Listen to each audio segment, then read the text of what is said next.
President Biden tours wildfire damage in Hawaii amid criticism of his handling of the crisis.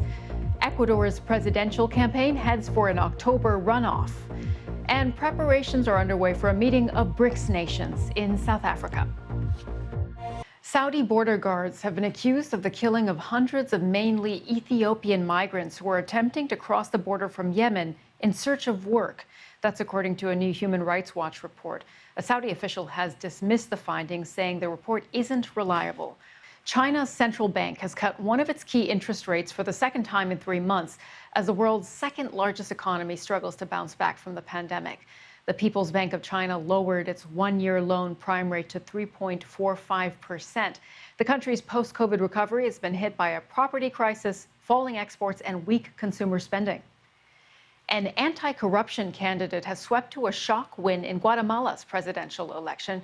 Fernando Arévalos' victory is seen as a repudiation of the political elite in the Central American nation, long the target of corruption allegations.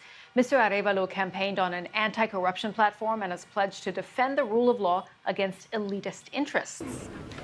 And Cambodia's parliament confirmed Army Commander Hun Manet as prime minister. He is the son of the long-term Cambodian leader Hun Sen, who's been in power for almost 4 decades.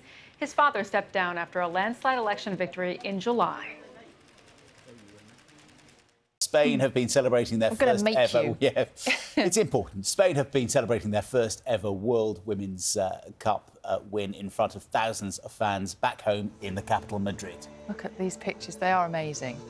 Players and staff sang "We Are the Champions" and danced into the early morning during the celebrations, which came after their 1-0 win over England in Sunday's final in Sydney, which I think is incredible. Look at the amount of energy that these players have. So they played that tournament, played the final, then spent 24 hours on a plane and still managed to come back and party. Well, I suppose you would. No sign of jet lag there. None. Was there, I don't think you feel jet lag when you're winning. Adrenaline and pure joy. Yeah, completely.